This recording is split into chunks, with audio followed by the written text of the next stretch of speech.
Start before you feel ready today. I'm going to tell you about a woman who had almost every reason to wait and one reason to begin. Her name was Olivia Reed. She was 28, and for years she had dreamed of opening a small bakery in Portland, Oregon. She had learned everything she could about baking from her grandmother, who had once owned a tiny neighborhood bakery. Olivia could make cinnamon rolls that filled an entire room with their smell, bread with a perfect golden crust, and pies that made people ask for another slice. But whenever someone asked, "When are you opening your own place?" Olivia always gave the same answer: "When I'm ready." She wanted more savings. She wanted a better business plan. She wanted a perfect menu. She wanted to know exactly what customers would like. Most importantly, she wanted to stop being afraid of failing. So she waited. 1 year passed, then another. One rainy afternoon, Olivia visited her grandmother, Evelyn, who was sitting at the kitchen table looking through an old box of photographs. Olivia told her about the bakery again. "I still want to do it," she said. Evelyn smiled. "I know, but I'm not ready yet." Evelyn reached into the box and pulled out an old photograph.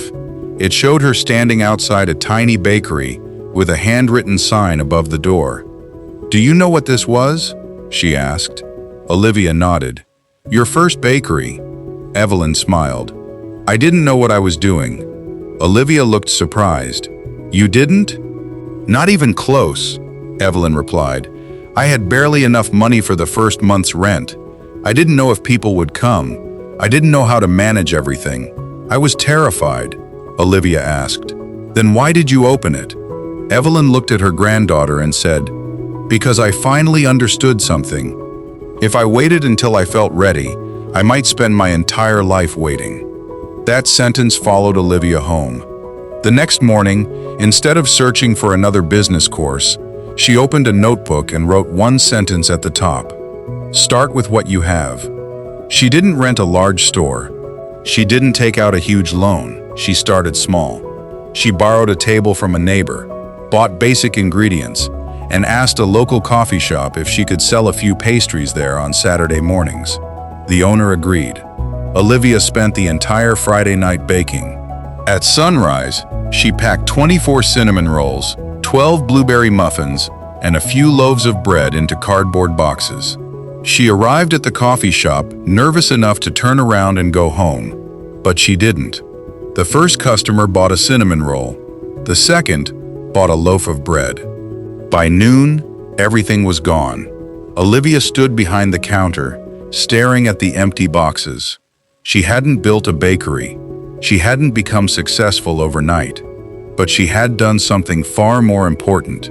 She had started. The following weekend, she returned with more pastries. This time, she made a mistake. She baked too much. Almost half of her food remained unsold. Olivia felt disappointed, but instead of quitting, she asked customers what they liked and what they didn't. She adjusted her menu. The next weekend, she sold almost everything. Then she began taking small online orders. A local office ordered breakfast boxes. A wedding planner discovered her pies. A restaurant asked if she could supply bread twice a week. Each opportunity came from something small she had done before. She felt completely prepared. 6 months later, Olivia rented a tiny storefront. It wasn't beautiful. The sign was simple. The kitchen was small. The chairs didn't match. But every morning, people lined up outside for her grandmother's cinnamon rolls. One evening, Olivia invited Evelyn to the bakery. She handed her grandmother the first pastry of the night. Evelyn took a bite and smiled. "You finally did it," Olivia laughed. "I almost didn't." Evelyn looked around the room. Most people think courage means not being afraid. It doesn't. Courage means being afraid and taking the next step anyway. Olivia remembered all the years she had spent waiting for confidence to appear first. She finally understood that confidence hadn't been something she needed before beginning. Confidence had been something she built by beginning. Years later, Olivia expanded the bakery, but she kept the original wooden table from that first Saturday morning. She placed it near the entrance with a small handwritten note. Start with what you have. One day, a young man walked into the bakery and told Olivia that he wanted to start a photography business, but didn't have enough money for professional equipment. Olivia pointed toward the old table. "Then start with what you have," he said. "But I'm not ready." Olivia smiled. "Neither was I." He looked at the table and laughed. "What if I fail?" Olivia answered. "Then you'll learn something you couldn't have learned by waiting." The young man left with a different expression on his face. Maybe he would succeed. Maybe he would struggle. Maybe his first attempt would fail completely. But at least he would no longer be standing still. And that is the lesson Olivia learned from her grandmother. You don't need perfect timing to begin. You don't need complete confidence. You don't need every answer. Sometimes you simply need enough courage to take the first imperfect step. Because the truth is, you'll probably never feel completely ready for the biggest changes in your life. The student who waits until they feel confident may never raise their hand. The person who dreams of starting a business may keep planning forever. The writer may keep waiting for the perfect idea.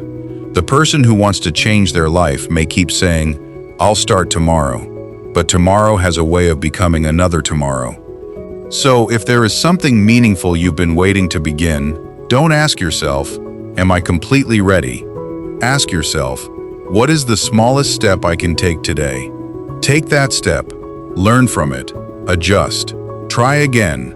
Let your confidence grow from action instead of waiting for confidence to give you permission to act.